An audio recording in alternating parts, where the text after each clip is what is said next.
اللہ نے مضمون کی تکمیل کے لیے وَوَصَّيْنَا الْإِنسَانَ بِوَالِدَيْهِ،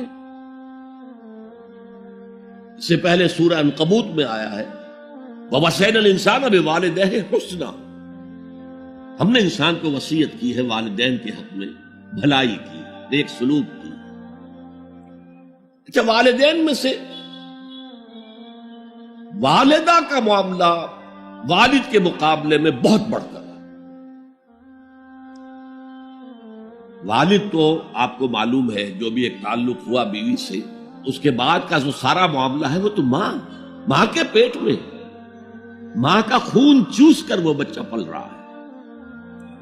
حملتہ امہ وہنا علی وہن، اسے اٹھائے رکھا اس کی ماں نے کمزوری پر کمزوری جھیل کر، وفصالہ فی عامین، پھر 2 سال تک جوک کی طرح چمٹا رہا ہے اور اس کا دودھ پیتا رہا ہے، اس کی توانائی سٹ کرتا رہا۔ لہذا والدہ کا حق والد کے مقابلے میں ایک حدیث نبوی کی روح سے 3 گنا ہے۔ یہ بہت اہم نقطہ ہے۔ یہ ایک حدیث میں آتا ہے کہ ایک صحابی نے حضور سے پوچھا، حضور میرے حسن سلوک کا اولین مستحق کون ہے؟ فرمایا تیری ماں۔ کہا ان کے بعد؟ فرمایا تیری ماں۔ تیسری مرتبہ پوچھا، ان کے بعد؟ تیری ماں۔ چوتھی مرتبہ پوچھا تو کہا تیرا باپ۔ گویا کہ والدہ کا حق، اس کی خدمت، اس کے ساتھ نرمی، کہیں اس کے دل کو ٹھیس نہ پہنچا دینا، اس لیے کہ بڑا سخت قسم کا نفسیاتی معاملہ ہوتا ہے۔ آپ کو معلوم ہے جب بچے تھے ہم تو اپنے والدین کی محبت کا مرکز تھے، ان کی ساری محبت ہم پر مرکوز تھی، ہم بھی ان کی شفقت کو مانتے تھے، محبت کرتے تھے۔ ہماری شادی ہو گئی، اولاد ہو گئی تو ہمارا ایک نیا مرکز محبت وجود میں آ گیا۔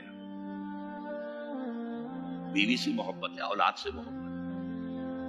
اب بوڑھے والدین کے اندر پیاس پیدا ہوئی محبت، یہی ہمارے ہاں ساس بہو کا جھگڑا جو ہے اس کی اصل بنیاد نفسیاتی یہ ہے کہ ان کے دلوں میں پیاس ہے۔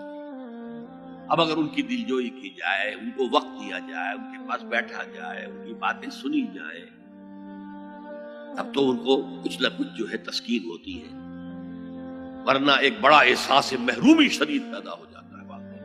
یہی وجہ ہے کہ صرف 2 چیزیں ہیں جن کا محض دیکھنا تعظیم اور محبت کے ساتھ موجب ثواب ہے، عبادت ہے۔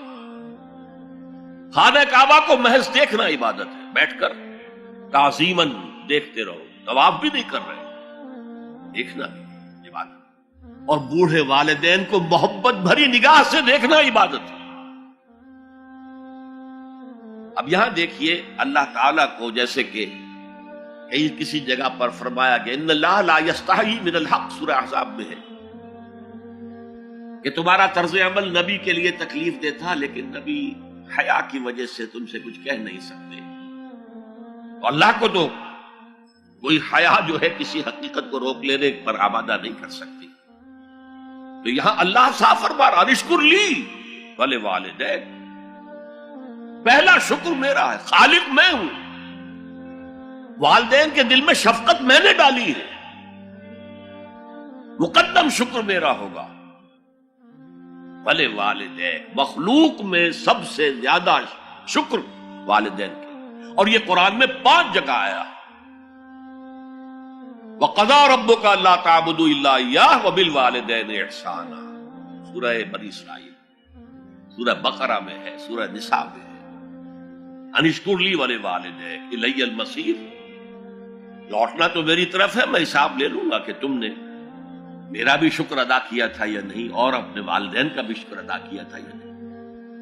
اب دیکھیے 2 چیزیں آئیں، ایک شکر اللہ کا اور اس کا تقاضا شرک نہ ہو، ایک شکر والدین کا۔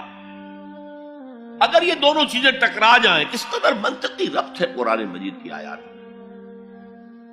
والدین حکم دے رہے ہیں شرک کرو، کیا کریں؟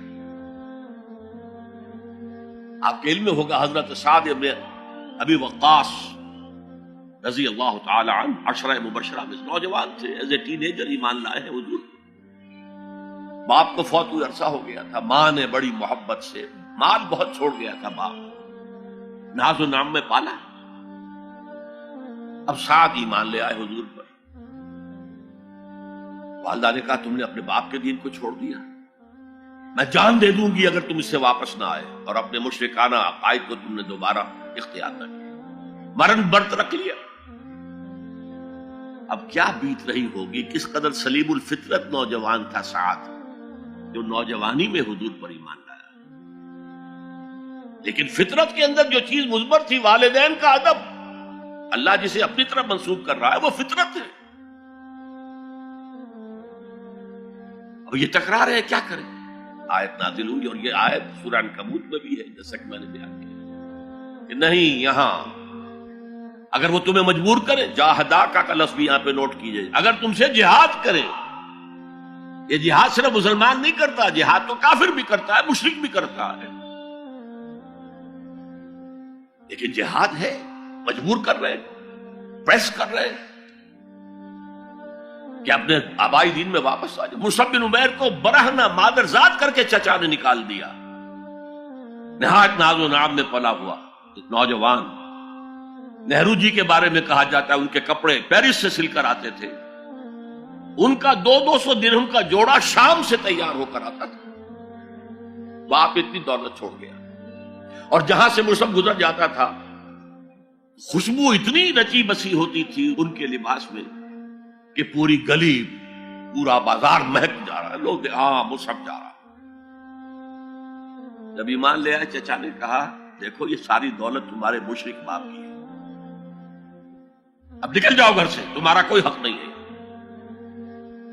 اٹھ کر چلنے لگے تو کہا یہ کپڑے جو تمہارے جسم پر ہیں وہ بھی اسی مشرک باپ کے ہیں، اتار دو۔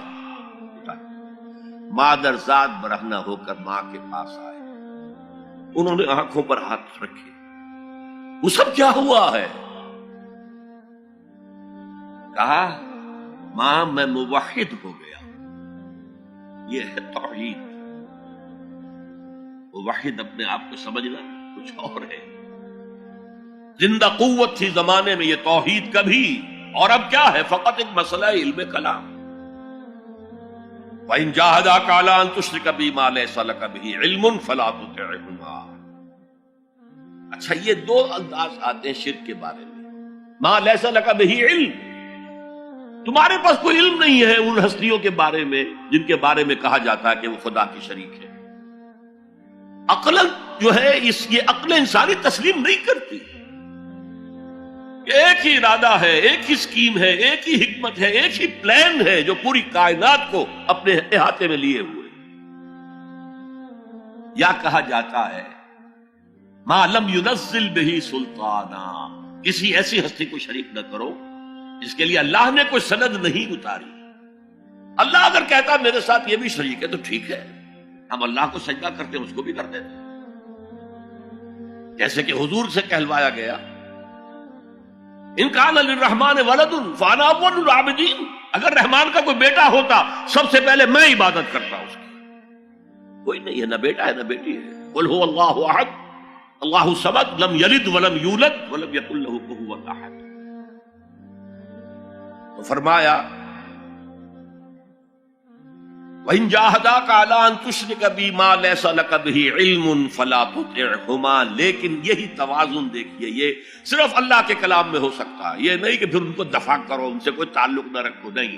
صاحبهما فی الدنیا معروفا، ان کا کہنا تو مت مانو اس معاملے میں، اللہ کا حق احق ہے، بالا تر ہے، لیکن ان کے ساتھ دنیا میں رہو معروف طریقے سے، ان کے حقوق ادا کرو، چاہے مشرک ہے والدین، چاہے کافر ہے والدین، ان کی خدمت تمہارے ذمے ہے، ان کی ضروریات پورا کرنا تمہارے ذمے ہے اپنے مقدرت کے مطابق۔ صاحبہما فی الدنیا معروفا، اور واتبع سبیل من اناب الی، پیروی والدین کی ضروری نہیں ہے، اطاعت والدین کی لازمی نہیں ہے۔ لا طاعت لمخلوق فی معصیت الخالق، کسی مخلوق کی اطاعت نہیں کی جا سکتی اگر اس سے خالق کی معصیت لازم آ رہی، تو والدین کے لیے بھی ہے، اطاعت مطلق نہیں ہے، پیروی ان کی ضروری نہیں ہے، پیروی اس کی کرو جس نے اپنا رخ میری طرف کر لیا۔ ابھی اللہ کا کلام چل رہا ہے، درمیان میں جو آیا اتباع اس کی، دیکھو کون ہے جس نے اپنا رخ میری طرف کر لیا ہے، پیروی اس کی کرو، والدین کی نہیں۔ اسی لیے سورہ بقرہ کے تیسرے رکوع کی پہلی آیت جہاں حضور کی دعوت کا بیان ہے، وہ کیا ہے؟ یا ایھا الناس اعبدوا ربکم الذی خلقکم والذین من قبلکم لعلکم تتقون۔ اے لوگو، عبادت کرو، بندگی اختیار کرو، پرستش کرو اپنے اس رب کی جس نے تمہیں پیدا کیا، تم سے پہلوں کو بھی پیدا کیا۔ تمہارے آباء و اجداد بھی تو اسی کی مخلوق تھے، جیسے تم سے خطا ہو سکتی ان سے بھی ہو سکتی تھی، لہذا یہ دلیل نہیں۔ وہ کہتے تھے ما وجدنا علیہ آباءنا، ہم تو اسی کی پیروی کریں گا جس میں ہم نے اپنے آباء و اجداد کو پایا ہے۔ تو آباء و اجداد کی پیروی ضروری نہیں ہے۔ واتبع سبیل من اناب الی ثم الی مرجعکم، پھر میری ہی طرح تم سب کو لوٹنا ہے۔ فانبئکم بما کنتم تعملون، پھر میں گنتی کر کر کے نبا، تنبیہ، پوری طرح بتا دینا، آگاہ کر دینا۔ ایک تنبیہ ہے، وارن کرنا، ایک تنبیہ ہے، یہ ہے خبر دے دینا پوری طریقے سے، وضاحت کے ساتھ، نبا سے ہے۔ فَأُنَبِّئُكُم بِمَا كُنتُمْ تَعْمَلُونَ، جو کچھ کے عمل تم